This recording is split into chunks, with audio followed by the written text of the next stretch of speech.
Well, I was not expecting to turn on Amazon Prime and find Masters of the Universe on there. I mean, I'm happy I did, and I realised it was meant to be a good film, but failed at the box office. Interesting, again, probably wouldn't win any story-based awards. It was a bit weird. Oh, and there was two. So as I said, the story was actually quite interesting, whereas it started basically with Adam telling the story of how he actually came to be on Earth, which kind of like spanned across Skeletor, capturing Adam's family and basically taking on or taking over Eternity. So Adam's thrown to Earth as a child and basically weeping that actually picks that up. And yeah, it was interesting. Anywho, so he's looking for his sword, he finally finds his sword, and then Teela turns up as well as Beastman, and loads of like fighting shenanigans happen. Finally, they get back to Eternity, blah blah blah, and basically Skeletor getting back at Skeletor and obviously trying to get the crown and his power. The other characters like Fisto and Ram Man and the character with the elongated neck, as well as some of the actual evil characters, which were actually quite funnily introduced. I felt Man-at-Arms kind of had the biggest arc, but it wasn't very good. But, you know, that was a bit of a shame, but never mind.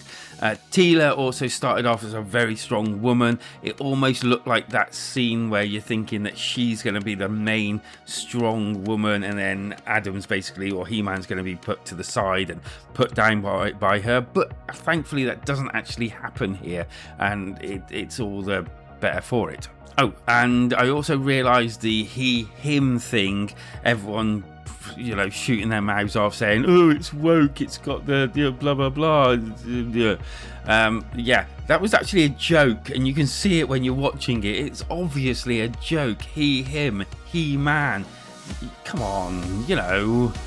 Anywho, as you would guess, the fact that, you know, everything happens, they get captured, they get out, and then they finally defeat Skeletor. Incidentally, Skeletor was actually done really well. Now, I know that some people are like, well, he's not the camp person from the original cartoons. Accepted, but I think they've actually done quite a good job here. It's not too bad. And Jared Leto, or Film Killer, which I suppose you could say that actually happened here, wasn't actually that bad. He's not that bad when you don't actually have to put up with him, and it's just his voice, I guess. All the other acting was actually done quite well. I just really can't get my head around how this didn't do too well at the cinema. I guess there was other things that may have been more top of other people's like agendas. For someone like me, can't really afford just to go to the cinema here and there, especially in Britain. It just costs too much at the moment. There are two after credits worth watching.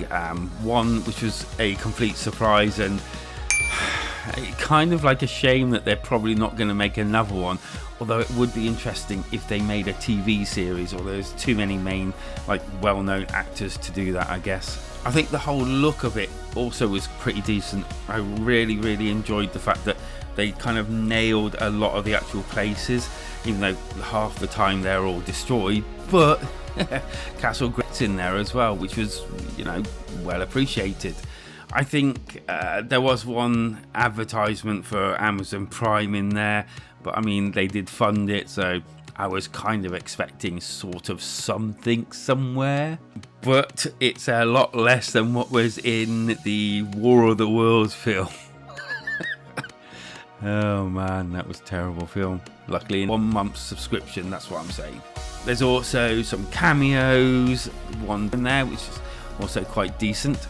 And I have to admit, it actually got a little bit emotional as well, which was actually, I was really surprised. I'm not a critique, I'm just your average person that's watching films and just want to review them for you, just so that you know whether they're decent enough, or at least I thought they were decent enough or not. But that's not to say that I was glued to the screen all the way through the film. There were a few places here and there that I found were almost touching on getting a little bit laborious here and there. But I am glad that I watched it, and if you already own Amazon Prime, then go and watch it, because I don't think you'll be disappointed. And this comes from, obviously, I'm a little bit of a fanboy, considering I played with the figures when I was younger and really enjoyed the cartoons when I was younger. Although I was definitely disappointed with the Kevin Smith stuff. I kind of started watching them, but yeah, they really didn't capture what I remember He-Man used to be like.